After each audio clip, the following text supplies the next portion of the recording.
Imagine, just picture this scenario. A wealthy but inadequate son barges into your home, your fortress, insisting he's taking your wife for a few nights. How would you react? And to top it off, he starts openly threatening you.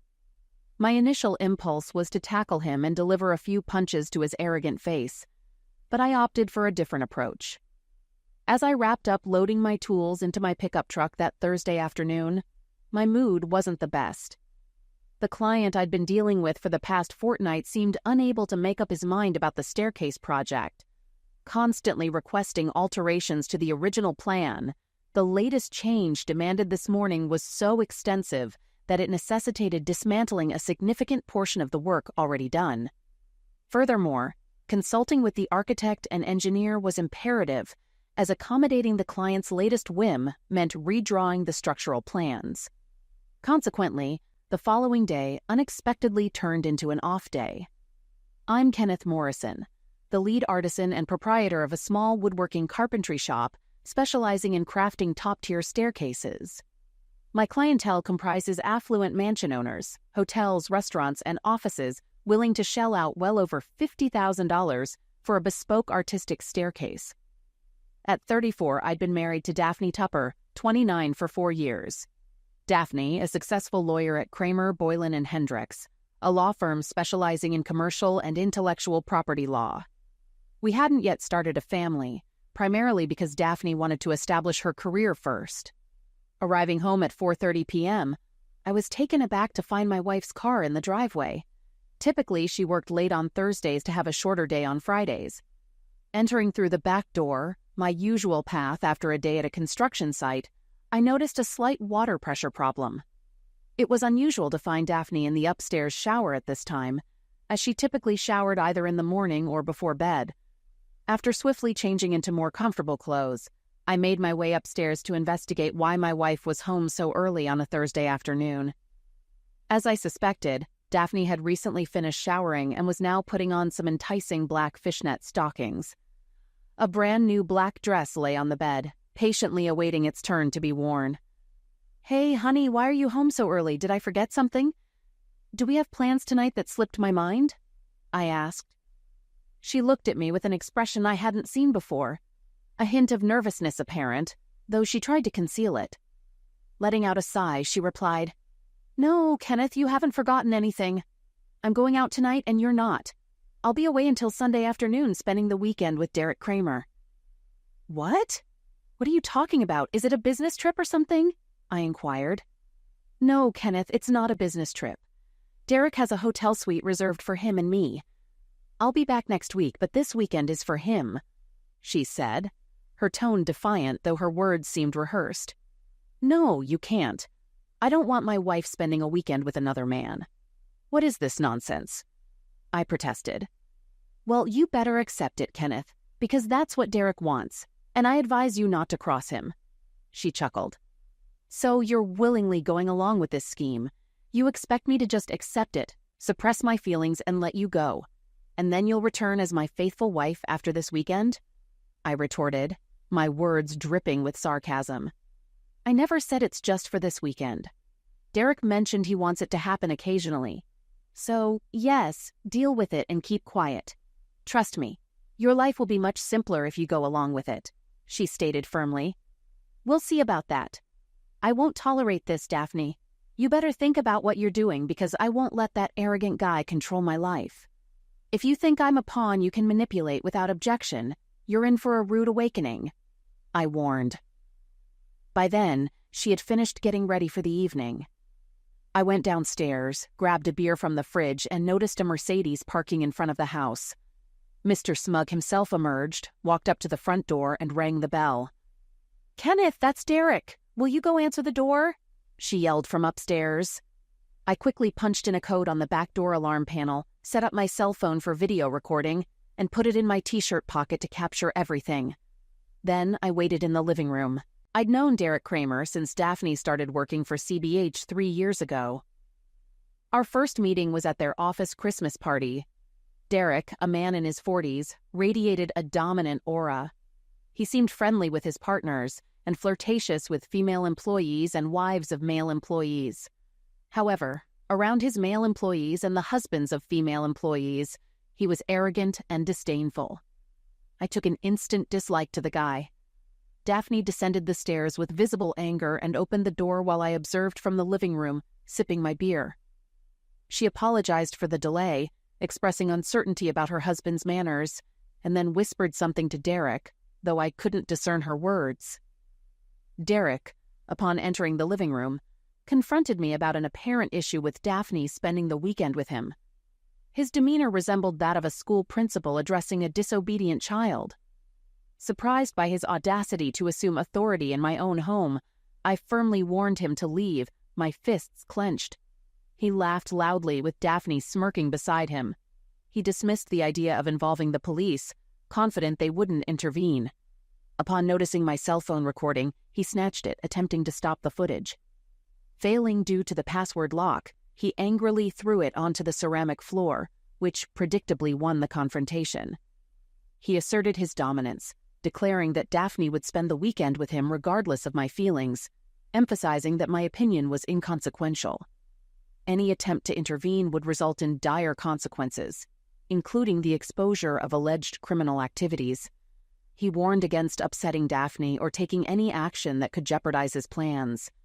I decided to act oblivious. It's highly unlikely that such information would become public knowledge. I've never been involved in money laundering or had any association with illegal materials involving children, I replied mechanically. That can be easily arranged. Uploading material to your computer is a simple task. I possess content that could quickly tarnish your reputation. I chose to feign even more ignorance. Illegal materials involving children are, well, illegal. If you upload something like that to my computer, wouldn't that mean you're already in possession of illegal material? I asked innocently. That's the difference between you and me. Some things that are illegal for you are perfectly acceptable for individuals of power like myself who have the right connections. I highly suggest you stick to your working-class antics and refrain from bothering people of higher standing. Do you understand? I could hardly believe what I had just heard. Such dialogue would be excessive, even in a comedy movie. Yet the person in my living room was speaking earnestly. Oh, and one more thing. Please refrain from seeking revenge against me or Daphne. That includes attempting to retaliate by engaging with someone else closely. I want to avoid any potential transmission of infections from you to Daphne and then to me. All right, I won't ask Daphne to withhold lovemaking from you. At least not for now. Can't you see I'm not being unreasonable? Basically, if you cross any boundaries, I'll be aware of it. Okay? Now let's go, honey. They returned to the front door. Daphne grabbed her overnight bag and left without saying goodbye or acknowledging my presence. Honey. He referred to my wife as honey. The entire situation was so surreal that I couldn't summon pure anger. My emotions were a mix of anger and astonishment. At that moment, I silently thanked the burglar who had broken into my house the year before I met Daphne. I was so disturbed that I had a comprehensive surveillance and alarm system installed, complete with motion-activated cameras and voice-activated microphones that could record everything in the house and store it in the cloud. I never let on to Daphne that the system could be set to recording mode while we were at home, ensuring she remained unaware when I activated it just before she opened the front door for that despicable individual. Simultaneously, I had initiated the recording on my cell phone, serving more as a decoy. My hope was that Kramer would notice it and figure out a way to turn it off. This would make him feel less guarded, and he might speak more freely. Thinking he was no longer being filmed, I hoped this could be a valuable source of information for a potential divorce. The scoundrel gave me much more than I expected. The cell phone now scattered on the floor was actually my business cell phone. After dealing with a wealthier clientele, I quickly realized that providing them with my main cell phone meant being on call almost 24/7. A dedicated business cell phone allowed me to turn it off at the end of the day, and I could attend to messages the following morning. So at least I wasn't without a means of communication. I picked up my personal phone and called my business lawyer and best friend Harry. 10 years ago, Harry Davenport became the husband of my elder sister, Jennifer. They enjoyed a blissful marriage until tragedy struck. 4 years into their union, Jennifer tragically drowned during a trip to Guadalupe with her 3 friends. Despite the heartbreaking loss, Harry remained an integral part of our family, earning our love and respect. 3 years after Jennifer's passing, Harry found love again in Christine. They tied the knot after a year of dating, and my parents, Daphne and I, were honored guests at their wedding. To this day, Harry and Christine remain like family to me. Recently, I found myself in a desperate situation and urgently sought Harry's help. After explaining the threats made by someone named Kramer and recounting the events of my wife's private weekend getaway, Harry immediately offered his support. He advised me to stay indoors, avoid contacting anyone, and switch off all communication devices, assuring me that he and Christine would arrive in an hour with dinner. Harry's advice provided much-needed reassurance. Reflecting on the past hour's events, I realized that Daphne, my wife, had been captivated by Kramer's power and charm. I never imagined she would forsake our love for him. It was a harsh realization that our bond wasn't as strong as I thought. My journey with Daphne began 5 years ago at a friend of a friend's birthday party.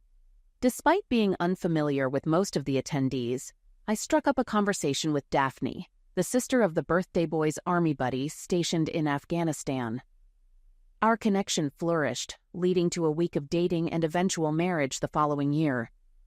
During that time, I remained employed by Mr. Duncan, the founder of the small company where I worked. Craig Duncan was highly skilled in woodworking and well-known locally. Despite his expertise in woodworking, his skills in accounting and management were lacking. While still in college, he had hired me as a part-time accountant to handle his bookkeeping. A few months into my role, Mr. Duncan secured 3 substantial contracts that demanded more time than he could spare. Although these projects were challenging, his clients insisted he take them on. Consequently, he asked for my assistance in the field. Initially, my tasks involved running errands, acquiring supplies, and providing support. With handling larger pieces, my rapid learning and aptitude for the work became evident, and after overcoming the initial learning curve, I could independently handle simpler tasks or be a valuable asset on more complex projects. While pursuing my accounting degree, my passion for hands-on work led me to pursue an apprenticeship. After a few years, I earned certification and became Mr. Duncan's associate. Upon his retirement, my parents supported me financially, enabling me to buy out his share over a 2-year period. Despite being viewed as an uneducated shop worker by the lawyers at CBH, my company flourished, focusing on fewer but more lucrative projects. Over the preceding months, I had hired 2 assistants, and my net income and value surpassed those of many lawyers associated with my wife. Despite this success, even my wife was unaware of these details. My contemplation was interrupted by Christine and Harry, who arrived with Chinese takeout and beer. "Are you okay, Kenneth?" Christine asked, offering a warm hug. "I can't believe Daphne did that to you. This is so unlike her," Harry reassured, giving me a supportive hug. "Don't worry, buddy. We'll sort things out. Let's have dinner, and then I'll take a look at your recording." I shared the details of Daphne's unwelcoming reception when I arrived home earlier that afternoon. After dinner, I grabbed my laptop and retrieved the files containing recordings from both the camera and microphone. Fortunately, the conversations were exceptionally clear. "I can't believe what I just heard," Harry exclaimed.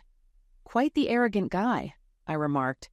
"No, more like downright foolish," Harry replied. "I mean, this guy is what, 40, 42 years old? That means he has about 15 years of law practice under his belt. He's not a newbie. He's so full of himself that it never occurs to him that sometimes you just need to keep quiet. Your clever trick of making him think he wasn't being recorded after he destroyed your cell phone worked like a charm. He took the bait and spilled everything we need to know." "Okay, but can I legally use it since it was recorded without his consent?" I inquired. "Absolutely. This is your home. You have the right to record whatever you want here," Harry reassured me. "So I have nothing to worry about? Is that what you're saying?" I questioned. "No, that's not what I'm saying. We need to be extremely cautious. I did some research on my way here. Chris was kind enough to drive and handle the takeout. It turns out our guy Kramer is the son of the founder of their law firm. You were aware of this, right?" Harry explained, and I nodded. What you might not know is that his father, Marvin Kramer, had quite a reputation. He wasn't a great lawyer, but most of the judges in the area were his former college buddies. Knowing everyone personally made it easy for him to win most of his cases. Unfortunately, his son Derek has followed in his footsteps. That's what makes him dangerous. He has a wide network of friendly judges, and if he files a case, getting a judgment in our favor will be extremely challenging, no matter how illegal his actions are. Wow, so you're saying that no matter what I do, I'm in trouble? Not necessarily. Winning will be challenging, but not impossible. I have connections too, you know. The key is to gather enough evidence to make a strong case against him. I've got a plan. But you mentioned that the judges will always side with him, I inquired. Unless we take the case to criminal court, that's what we'll aim for. Our conversation was interrupted by a knock on the front door. A petite brunette was waiting on the porch. "Hello, Mr. Morrison?" she asked. "Hi, Laura, come on in," Harry called out behind me. "Kenneth, meet Laura Foster. She's the computer specialist at the private investigator firm we collaborate with." I took the liberty of reaching out to her after our earlier call tonight. We briefed Laura on the situation and had her review the recorded conversation, particularly the part where Kramer threatened to upload incriminating material to my computer. Laura paid close attention and then outlined the plan. "All right, there are two possible scenarios.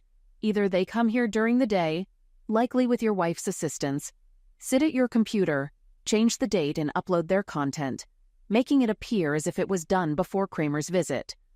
If that happens, your camera system will capture everything. Just ensure it's in record mode before you leave for work in the morning." She pulled a small gray box from her bag.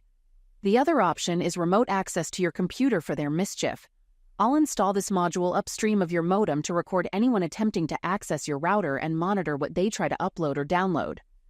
Take a few minutes to transfer all your personal or sensitive data and files onto a flash drive, then delete everything on your computer. The goal is to prevent them from accessing it. I'll assist with this just to ensure you don't unintentionally leave any hidden data on the computer," Laura explained confidently. It was evident that she was well-versed in her field. "Let's begin, Kenneth.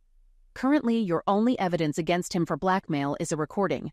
If you attempt legal action with just that, your case might be dismissed swiftly.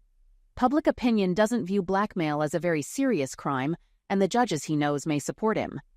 The ideal scenario would be if Kramer actually uploaded illegal material to your computer and then reported it to the police, alleging he has evidence of you possessing illegal content. In that case, we would have a trail indicating that all of this occurred without your presence at the computer.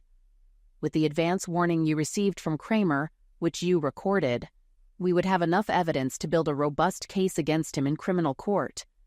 His judge friends would be less inclined to support him if he's involved in criminal activities, especially those related to illegal materials with children, and they would distance themselves from him." "I find that disturbing and twisted," I remarked. "Yes, but Kramer is just as twisted. One more thing. Can you refrain from using your computer for the next few days? If Kramer proceeds with his plan and reports you, the police inspectors may want to check the computer records to confirm if anyone accessed the illegal files. Post-upload. If you avoid using it, the records will remain clean, which would be more advantageous for us. Also ensure that your cell phone doesn't connect to your home Wi-Fi in the coming days." To prevent them from using your phone instead of your computer, Laura installed the surveillance module and erased all sensitive information, including my company paperwork from both my computer and cell phone. The module will forward us copies of all access requests. "I'll reach out to Harry and you once we have some information. Best of luck, guys," Laura informed us before leaving. "All right, let's get back to more practical matters," Harry suggested. "Kenneth, do you want to start the divorce process now, or do you prefer waiting until Daphne returns to see if things can be resolved?" "No, I want a divorce as soon as possible. I can't stay married to someone easily influenced and corrupted by self-proclaimed powerful men. No hesitation. I want out." "All right then. I'll contact Claudia Milton tomorrow. She's the family law expert at my office. Good, fair, and efficient. I'll ask her to reach out to you ASAP. You'll like her," Harry assured me. We continued discussing matters, and I provided Harry with the access code to my recording system for real-time updates and cloud-stored information. Christine and Harry departed around 11 p.m. I took a Zappa clone and fell asleep within half an hour. At 8:30 the following day, Claudia Milton called me after concluding a conversation with Harry, who had detailed the specifics of my situation. She requested my presence in her office by 11 a.m. During our meeting, Claudia expressed sympathy for my predicament upon learning about Derek Kramer's questionable reputation. She reassured me that since I had purchased the house before meeting Daphne and her name wasn't on the deed, the property remained mine. With no children in the picture, the divorce proceedings would be straightforward. Concerned about my company, I inquired about the possibility of being forced to sell it and divide the proceeds. Claudia summoned Harry to address my concerns, and he promptly assured us, "Don't worry. The marriage contract clearly stipulates that your company is solely yours and she has no claim to it. They might attempt, but I double-checked and legally they have no grounds." I concluded the meeting with Claudia at 12:30, handling financial matters as instructed. She took charge of the situation, assuring me that everything was under control and Daphne would be served the divorce papers at her office on Monday. Later, I replaced my damaged cell phone and spent the remainder of the weekend tending to the yard and catching up on my favorite TV series. Despite my ongoing anger towards Daphne, I struggled to fully comprehend the reality of the situation. While I anticipated mourning the marriage eventually, at that moment, my emotions were still too raw. The thought of Daphne returning home on Sunday loomed, and I debated whether to sleep in the guest room or assign it to her. Ultimately, I decided that it was my house, and she had walked out on me. Refusing to share my bed with her, I relocated all her belongings to the guest room. Subsequently, I purchased a new lockable doorknob and installed it on my bedroom door, keeping the key in my pocket. Upon hearing Derek's car arrive the following evening, I activated the surveillance system to record. I witnessed Daphne engaging in a prolonged French kiss with her boss before exiting the car and waving as he drove away. I was seated in the living room, apparently engrossed in a book, when she entered. "Hi, honey. How was your weekend?" she asked, seeming anxious. Despite her attempt to conceal it, I could tell that she wasn't as composed as she appeared. I refrained from acknowledging her, keeping my focus on my book.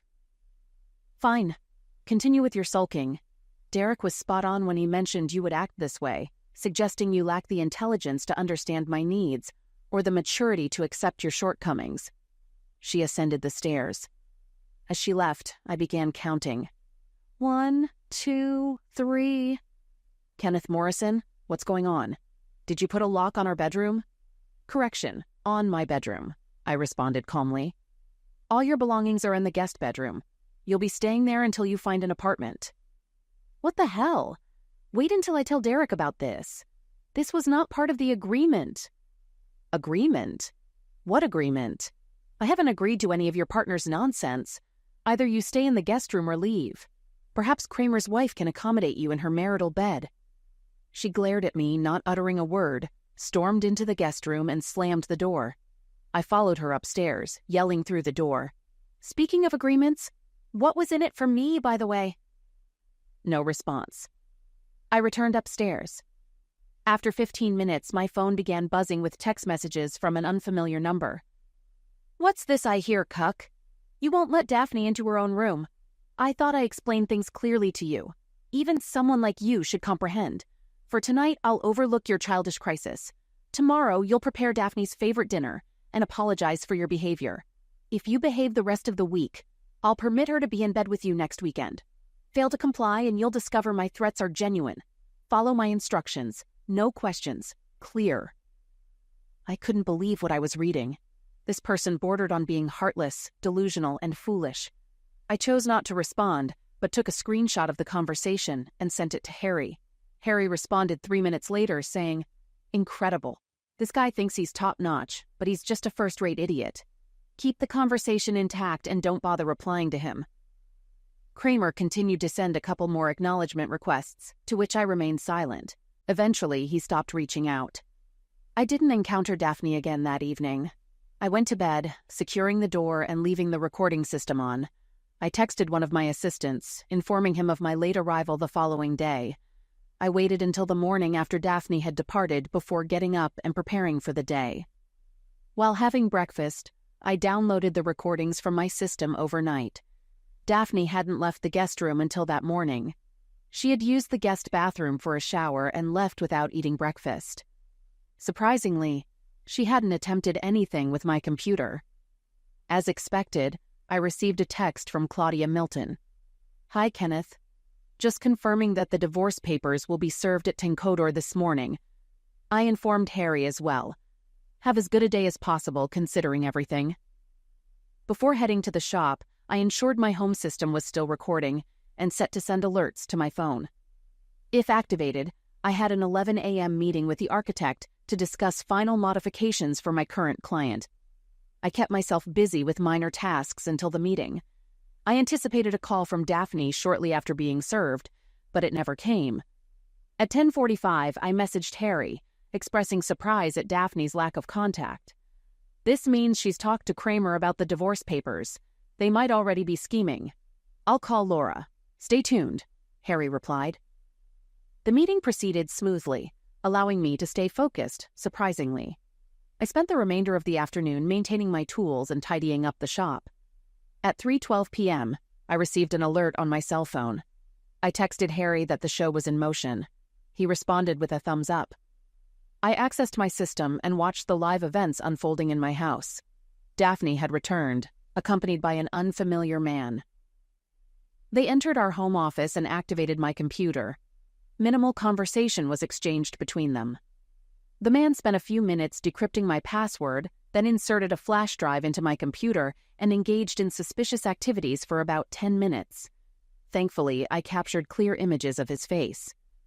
Meanwhile, Daphne went to the guest room and packed her belongings in garbage bags, as her suitcases were apparently in the master bedroom closet. Once the man completed his tasks, he shut down the computer and informed Daphne of his departure. She finished packing and left the premises. At 3:56 p.m., shortly after the recording ceased, Harry contacted me. "All right, Kenneth. Head home and act normally. I suspect they will involve the police tonight or tomorrow, so be prepared for an inspector's visit. Obtaining a search warrant takes a few hours, so anticipate their arrival tomorrow." "Could I get arrested?" I inquired. "It's a possibility. If it happens, maintain silence. Don't answer any questions. I've already reached out to Stephen Lindsay, a reliable criminal defense lawyer. I've shared all pertinent information, including the recordings. He assures me this will be the easiest case of the year," Harry assured. I provided Harry with the code to control my alarm system recording in case of an arrest. After some more discussion, we concluded our conversation. I felt extremely anxious as I drove home. The evening passed without any police visits, calls from Daphne, or unpleasant messages from Kramer. I made myself a sandwich and ate while watching TV. Although tempted to inform my parents about the situation, I decided to wait until the storm had passed. Explaining computer system tampering and cloud-stored videos to my mother seemed futile and likely to cause unnecessary worry. The next day, while I was at the store, I got another alert saying there was an intruder in my house. Following the same steps as before, I quickly messaged Harry and checked my security system. The police had entered my place and were trying to turn off the alarm. They seemed to have done it successfully because I lost communication. Harry told me he saw what happened and sent the images to Stephen Lindsay. About an hour later, 2 officers came to my shop and arrested me. They handcuffed me and took me away in a police car. They told me my rights and started asking questions, but I chose not to answer. When we got to the station, they took my phone and wallet and put me in a cell with 5 others. There wasn't much talking. Everyone stared at the floor tiles. After about 3 hours, a guard took me to a meeting room to see my lawyer. "What's going on?" I asked the guard. I hadn't told anyone who my lawyer was. The guard didn't say anything and left me alone in the room. 10 minutes later, Derek Kramer walked in. He had a big grin on his face and sat across from me without saying anything. I stared back at him, saying nothing. After he was satisfied with establishing his dominance, he finally spoke. "Now, do you understand the seriousness of the situation?" I stayed quiet. "I asked you a question, Morrison. Answer me, you insignificant bug." Again, I didn't respond. "It's your word against mine, Morrison. A carpenter versus one of the top lawyers in the city. Can you guess what will happen?" he asked, still smirking. Then he got up and left the room. "Okay, it seems like you need some time to process what I've told you. Let's meet again tomorrow morning to discuss further," he said before leaving the room. I was taken back to the cell, now with only 4 others. Later that day, another person came to see me. I was brought back to the same meeting room where a tall blonde man was waiting for me. With a stern expression and a no-nonsense demeanor, he stood up as I entered. "Good afternoon, Kenneth. Nice to meet you. I'm Stephen Lindsay. You can call me Stephen. Harry got in touch with me earlier today saying he had trouble reaching you. Given the situation, we figured you might have been arrested and brought here." I recounted all the events of the day, including the unsettling visit from Derek Kramer. Stephen seemed shocked, but he stayed silent. "Okay, you'll be in front of a judge tomorrow morning. Expect a high bail, but don't worry, Harry will take care of it. I know tonight will be tough, but stay strong. Both Harry and I are here for you. In the meantime, keep refusing to answer their questions. I've officially taken on your case, and I'll make sure Kramer doesn't bother you again." The next day, I appeared before the judge on charges of possessing illegal material involving children, maintaining my plea of not guilty. Bail was set, and I was released later that afternoon. I was restricted from leaving the city or contacting my soon-to-be ex-wife, Derek Kramer, or anyone from their office, but I could work in my shop. My phone and wallet were returned, and Stephen took me for a late lunch where we continued our conversation. I didn't say much at the police station yesterday because I was worried about confidentiality. But after making some calls and doing research, I found out some interesting things about Derek Kramer. Let me give you some reassuring information. Firstly, getting a search warrant takes time, and only after that can they review the found material and get an arrest warrant. In your case, you were brought in before they finished searching your house. Secondly, despite the restrictions on contacting me or Harry, Derek Kramer was allowed to see you. This strongly suggests that the whole thing was planned, which is definitely illegal. But Harry said Kramer has influence over many judges, I pointed out. "Not all of them," he replied with a wink. "You can't make so many friends without making some enemies." "I have no clue what I'll find at home. I hope my wife and her scheming partner didn't take everything." "Don't worry about that. Harry went to your place right after the police left, reactivated the system, and set it to record again. No one came." I went back to the shop to get my car, and then went home for a much-needed shower. The architect had left a message confirming the updated plan had been approved by the client. This was good news, as it meant I could go back to work the next day and keep my mind occupied. When I got home, I found a mess. Every inch had been searched. Besides the tampered computer, I knew they wouldn't find anything incriminating. As I cleaned up, I couldn't help but cry for the first time. Just a week ago, I was a happy man in what I thought was a stable marriage. Now I was a suspect in a crime, facing divorce, and manipulated by my wife's boss. What had I done to deserve this? At least there were no reporters bothering me. They were probably busy with the newly discovered multi-billion-dollar hole in public finances to care about someone like Kenneth. Towards the end of the following week, Stephen finally contacted me with some big news. All charges against me had been dropped. It seemed the assigned inspector, who was particularly sensitive to blackmail issues, wasn't someone to mess with. Despite Derek Kramer's attempts, the inspector swiftly filed charges against him for blackmail, evidence fabrication, and possessing illegal materials with children. As for Daphne, she would be facing conspiracy accusations related to these crimes. Shortly after talking to Stephen, Harry called and invited me to dinner that evening. While on my way to Harry's, Claudia Milton, my family law attorney, reached out to me. "Kenneth, Daphne's lawyer called and said she's ready to sign the divorce papers without changes, but with one condition. She wants a private hour-long meeting with you, suggesting it could be at my office. Although meeting Daphne was the last thing I wanted, I thought it might speed up the divorce process. So I agreed to Claudia's plan."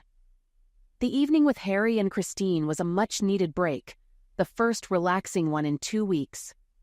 Christine had prepared a delicious meal of coconut shrimp and rice, which left me feeling peaceful. Upon returning home, the meeting with Daphne was set for the following Wednesday, and despite being the sufferer in this scheme, I couldn't shake off my nerves. When I arrived, Claudia advised me in her office, "Kenneth, I'm not sure about her intentions, but I must warn you, she's facing criminal accusations. Don't give her any ammunition. Be careful of what you say. We can't search her for recording devices, so she might be recording you." "Okay, thanks for the heads up," I replied. Then I was led into a private meeting room where Daphne was already sitting. I expected to encounter the same spiteful and arrogant Daphne I'd known, but she seemed broken. Despite feeling compassionate, memories of her questionable interactions with Kramer quickly dispelled any sympathy I had. "Thank you for meeting with me, Kenneth. After everything, what could you possibly want to say to me?" Her tears began to flow. Daphne expressed regret and apologized to Kenneth for her past behavior, admitting she had been under Derek Kramer's influence. She mentioned feeling awakened upon learning about the dropped charges against Kenneth and the potential accusations they might face. This realization led her to feel deep remorse and shame, especially considering the insignificant nature of the incident. For the next 30 minutes, she continued to reflect on her behavior without asking for any information or probing me further. "I understand. It's over between us, Kenneth. If I were you, I'd seek a divorce too. I don't blame you for ending things. I've quit my job. I made it clear to Derek Kramer I never want to speak to him again. I've gone back to my parents' house and confessed everything. They're furious with me. Let's just say the atmosphere at home is anything but warm and welcoming." I looked at her quietly. Frankly, there was no smart comeback to all of this.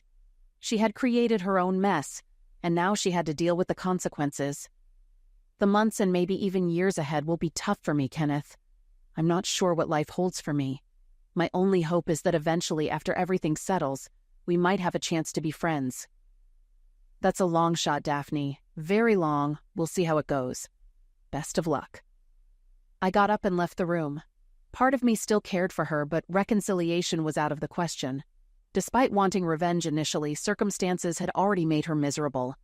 She had learned her lesson, and there was no need for more punishment. Daphne made a deal by cooperating fully with authorities against Derek Kramer, which led her to move to another city. After that, I lost contact with her. When allegations against Kramer became public, 2 other men came forward, accusing him of blackmail. Kramer got a 12-year jail term as the police had recordings of all my interactions with him. My testimony wasn't needed. After Kramer was convicted, I sued him and what was left of his firm, and I got a $2 million settlement, with a good chunk going to Harry. Despite pretending to be outraged, I was happy to reward Harry for his invaluable help. My company is doing well, and I'm close to acquiring a specialty door manufacturer, which will improve our operations. With 6 employees who feel like family, I'm content. Harry and Christine invited me to a BBQ a few days after my divorce was finalized. There, I met Christine's younger sister, Kathy, and we hit it off immediately. We've been dating for a few weeks, and we'll see where it leads. Several weeks after settling the case against CBH and Kramer, I visited Kramer in jail, making sure the guard made him stay for our chat. I smirked as he entered, starting with a taunt. "What's up, cuck?" Kramer tried to leave, but the guard made him sit and listen. Ignoring his insults, I casually mentioned, "Oh, interesting preemptive strike. Heard your wife, Jessica, filed for divorce. Maybe I should ask her out for dinner and give her a memorable night." Furious, Kramer snapped, "You rogue! If you do that—" I cut him off. "Save your spit, idiot. I've done that already. Her hummingbird tattoo on her upper left thigh is quite lovely, isn't it, cuck?" He turned beet red. He was about to threaten me again, but then he realized it wouldn't help. Anyway, I wasn't there to talk about Jessica. I just wanted to let him know he's a fool who needs reminders of his own foolishness. Threatening a man in his own home and outlining consequences if he doesn't comply isn't exactly smart, is it? Even a carpenter would see that. "Let's say this time you're the one left in the dust." I laughed while he simmered with anger. "Oh, and didn't you say certain materials were illegal for a simple man like me? but fine for a powerful figure like yourself? Your power amazes me. Perhaps it's the jumpsuit.